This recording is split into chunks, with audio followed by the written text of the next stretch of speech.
পদ্মশ্রী প্রসেনজিৎ চ্যাটার্জির বাড়িতে আজকে সংবর্ধনা দিতে গিয়েছিলেন বিজেপির সুকান্ত মজুমদার এবং রুদ্রনীল ঘোষ সহ আরো কিছু নেতা মন্ত্রীরা। এই একটা সামান্য ঘটনাকে কেন্দ্র করে সোশ্যাল মিডিয়াতে নানান মানুষের নানান বিদ্রূপ, নানান রকমের কন্ট্রোভার্সি, নানান রকম বাজে বাজে মন্তব্য দেখতে পাচ্ছি। বুম্বাদা নাকি বিজেপিতে যোগদান করতে চলেছেন, তাকে নাকি টিকিট দেওয়া হবে, আসন্ন ভোটে ইলেকশনে তাকে নাকি টিকিট দেওয়ার ব্যবস্থা করার জন্যই এই আয়োজন করা হয়েছে। টিকিট দেওয়ার জন্যই নাকি বুম্বাদার বাড়িতে এই বিজেপি কর্মীরা প্রবেশ করেছেন। প্রসেনজিৎ চট্টোপাধ্যায়কে নানান রকম ভাবে উল্টো পাল্টা কমেন্ট করা হচ্ছে। তাদের উদ্দেশ্যেই আমি একটা কথা বলতে চাই, ভাই এই মানুষটার নাম প্রসেনজিৎ চট্টোপাধ্যায়। এই লোকটার সাথে তোমাদের মহাগুরুর তুলনা করো না।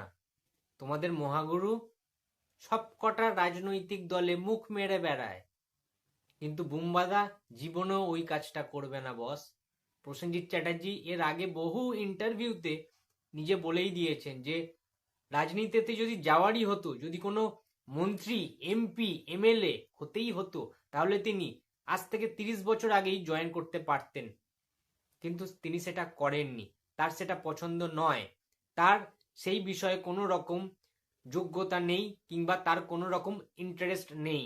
সুতরাং যে বিষয়টা নিয়ে যার কোনো ইন্টারেস্ট নেই, যে বিষয়টা নিয়ে রাজনীতি নিয়ে যে মানুষটা কিছু বোঝেই না, তিনি কেন সেই লাইনে যাবেন?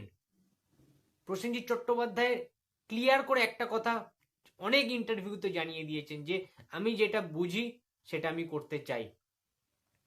আমি বুঝি সিনেমাটাকে, বাংলা ইন্ডাস্ট্রিকে, এর বাইরে আমি কিচ্ছু বুঝি না। সুতরাং আমি কেন রাজনীতিতে যাব? আদার ব্যাপারই জাহাজের খবর রেখে লাভটা কি? যে রাজনীতির লোক সে রাজনীতি করুক না, কোনো চাপ নেই। সুতরাং আপনারা ভুল করছেন যারা যারা এই সমস্ত কমেন্টগুলো করছেন। প্রসেনজিৎ চট্টোপাধ্যায় ওই রকম ব্যক্তিত্বের মানুষ নয়। প্রসেনজিৎ চট্টোপাধ্যায় ঘুম থেকে ওঠেন সিনেমা নিয়ে ভাবতে ভাবতে, ঘুমাতে যান সিনেমা নিয়ে ভাবতে ভাবতে, সিনেমা নিয়ে কালচার করতে করতে। সুতরাং এই মানুষটাকে অন্য লোকেদের সাথে গুলিয়ে ফেললে কিন্তু চলবে না বস। এই কথাটা কান খুলে শুনে রাখুন।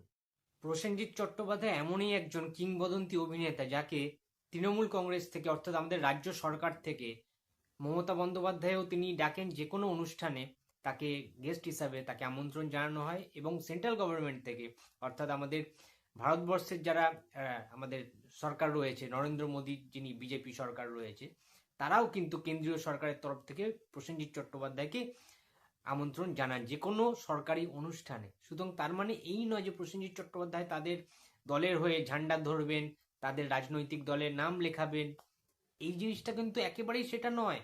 প্রসেনজিৎ চট্টোপাধ্যায়ের মতো একজন ব্যক্তিত্বকে, একজন কিংবদন্তিকে সবাই সম্মান জানাতে চান, যে কোনো অনুষ্ঠানে তাকে এমনি ডাকা হয়। এর মধ্যে কোনো রাজনৈতিক নোংরা কালি ছিটাবেন না, আমি হাত জোর করে অনুরোধ করছি আপনাদের প্রত্যেককে।